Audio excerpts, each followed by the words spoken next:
Assalamualaikum, my name is Nur Anissa binti Saidi. Hi, my name is Ikli Izzati binti Syarudin. Hi, my name is Anifazana binti Muhammad Rashid. Assalamualaikum, my name is Nur Akira Ildina binti Abdul Aziz. Hi, Assalamualaikum, my name is Nur Shakira binti Atan. Hi, Assalamualaikum, my name is Ayuna Jina binti Azmi. So, our topic is challenge and opportunities, which is methodological and practical in digital implementation in halal financial planning. First, I will explain about the introductions.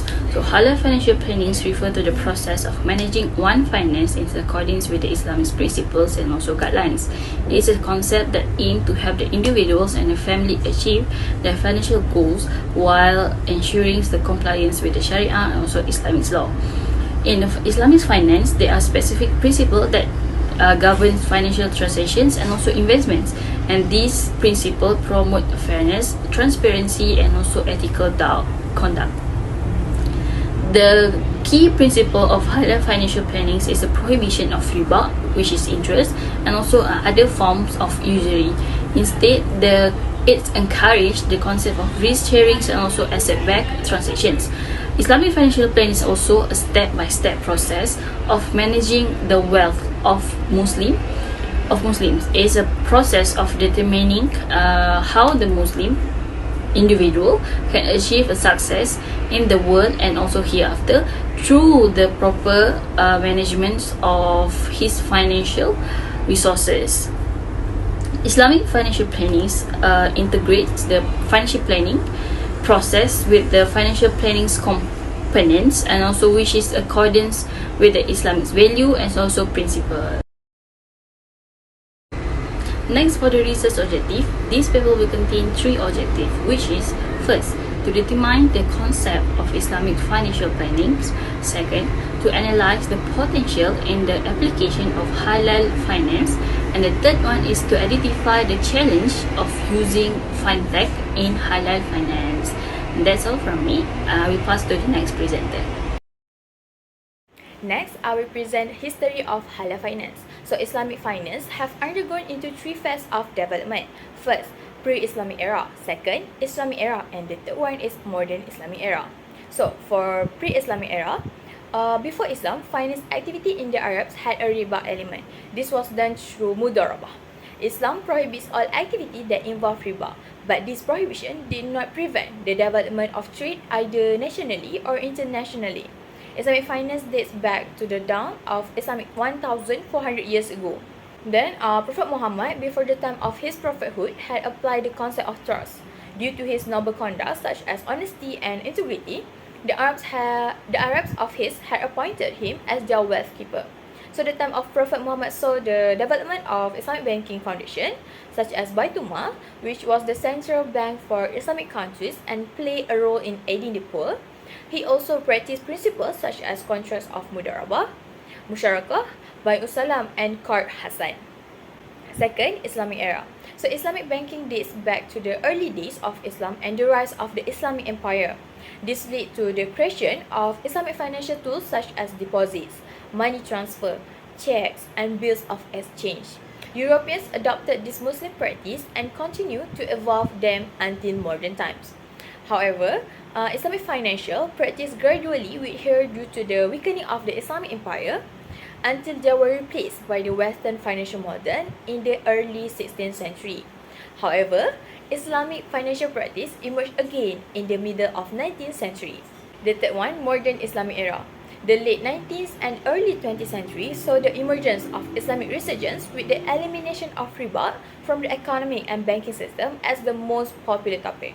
So the first attempt at Islamic banking system can be seen in Malaysia in the middle 1940s and Pakistan in the late 1950s. So the objective of the institution set up by Malaysia was to invest prospective pilgrim saving in the real estate and plantation in accordance with Sharia, but it was unsuccessful. And then Pakistan established local Islamic bank to lend money to landowner for agriculture development, but the operation was met with failure due to the increase in borrowers and the lack of autonomy of bank employee. And besides that, the establishment of Mid-Government Savings Bank in Egypt from 1963 to 1967 marked a new milestone in the revolution of the modern Islamic banking system. It was considered to be the most innovative and successful experiment with interest-free banking. Malaysia established the Muslim Pilgrim Saving Corporation Malaysia in 1963 to help people save for Haji. So this body evolved into the Pilgrims Management and Fund Board, known as the Tabung Haji. It invests the savings of who would be pilgrims in accordance with Sharia, but its rules is limited. Some countries have attempted to establish a full Islamic banking system, while others practice dual banking system. Now, I will present about definition of fintech and Islamic fintech. The Financial Service Board has defined fintech as technology that is able to be innovated into financial service to create a new process, new models, new applications, and new products which affected the provided service. Mufti Faraz Adam defined fintech as a system with systematic complex techniques and high knowledge through a creative, innovative and disruptive process to operate an efficient financial transaction, wherein Islamic fintech acts the same but complies with the Sharia regulation. Thus, fintech can be defined as service provided by financial institution which required the application of software and technology to deliver its services to the customers as well as act as a financial solution. However, Islamic fintech is an application of software system into financial services by complying with the regulation and principles of Sharia, such as online international transfer payments via mobile banking. In other words, it is referring to the latest modern technologies such as artificial intelligence, robotics, 5G, blockchain, and other software that can improve Islamic financial service. Somehow, other researchers define Islamic fintech as the delivery of digital products and services by using the current technology, and any permitted fintech must not violate the Sharia rules. Moreover, the innovation of fintech is encouraged in Islam if there are no such prohibited elements and unclear processes. Hence, in simple words, Islamic fintech is a delivery of digital financial service by Islamic financial institution using the latest modern software technology, user-friendly, and does not include forbidden elements in Islam. Next, Islamic financial planning. Do we realize that even though we have freedom in finance, we also need proper financial planning? Financial planning is about managing an individual economic or financial position by taking into account the things they want to do, such as getting married, buying assets such as a car or house, planning to have a child, as well as planning for Haji and Umrah. Through financial planning, we can identify ways to budget, save, and spend money over some time. In addition, it is a guide to help us achieve a goal in the future. Accordingly, an Islamic financial plan aims to help people accumulate, protect, and transfer their money in the same way that a conventional financial planning does. Nevertheless, Islamic financial management is designed around Islamic belief and principle, which can lead to short-term and long-term goals for the sake of this worldly affair and the hereafter. Muslims who follow these strategies, for example, should only invest in Sharia-compliant investment and will need to make specific preparation for zakat and retirement. Islamic financial planning incorporates 5 main elements, namely wealth creation, wealth accumulation, wealth protection, wealth purification, and lastly, wealth distribution. I think that's all from me. Thank you.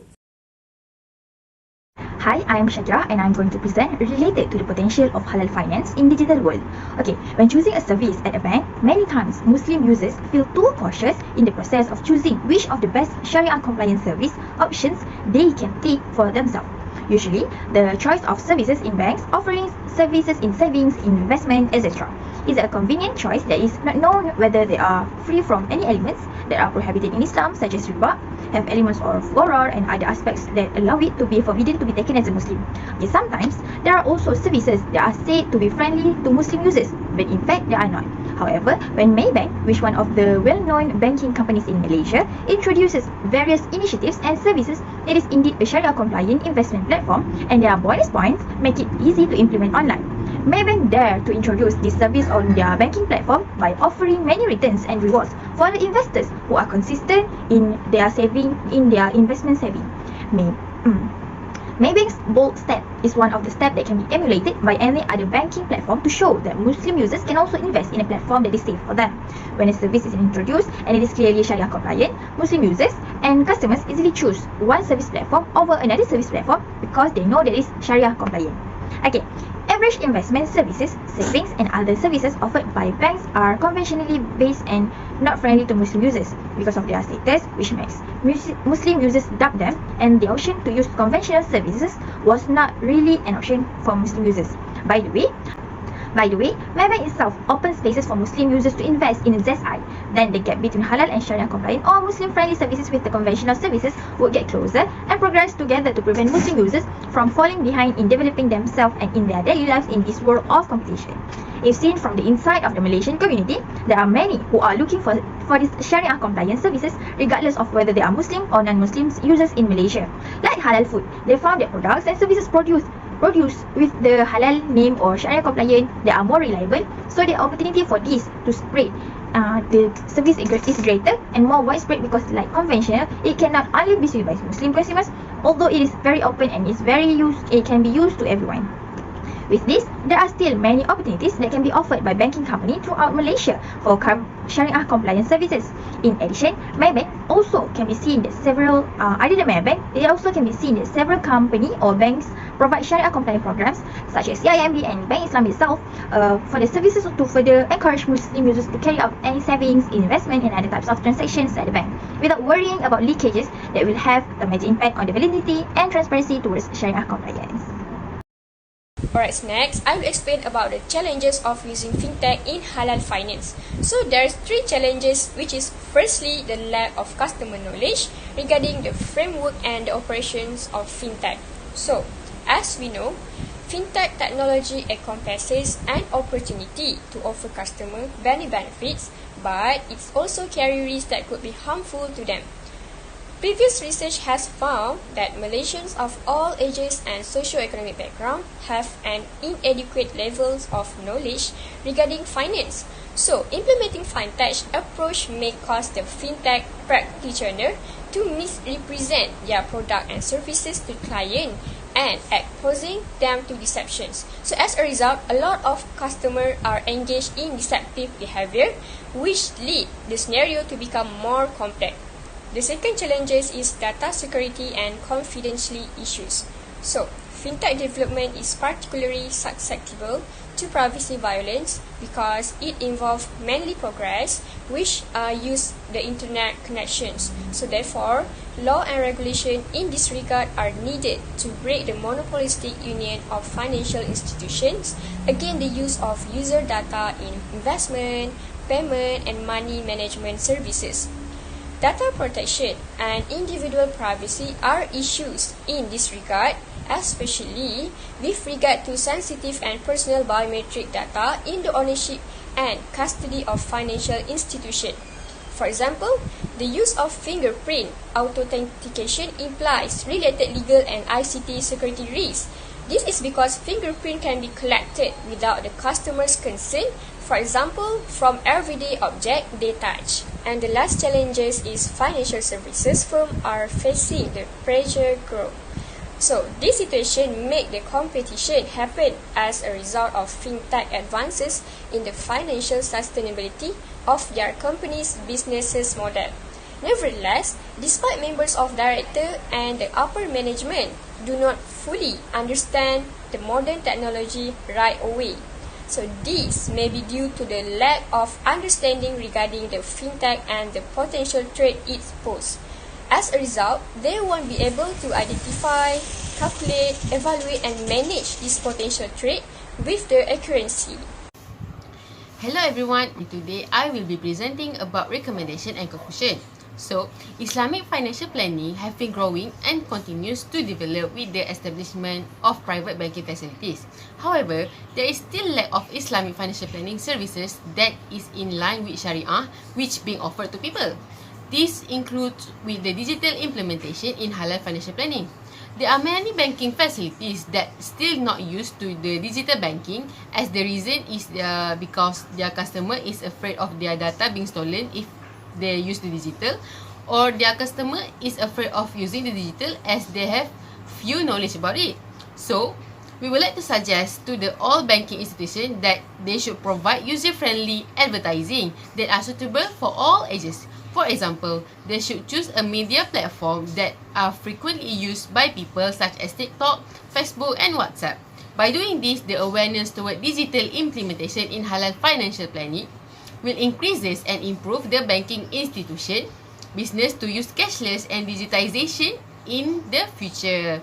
Besides that, we also would like to suggest that other banking institutions create a digital financial planning that follow Sharia compliant as in one of their services, which have been done by Maybank called Maybank Islamic ZI. So, from all the above, we can say that using digital technology in various types of services have changed many things, especially in banking and finance services, like our traditional way of Islamic financial planning. In this era of modern technology, the use of digital technology in Islamic finance actually can help increases the financial inclusion.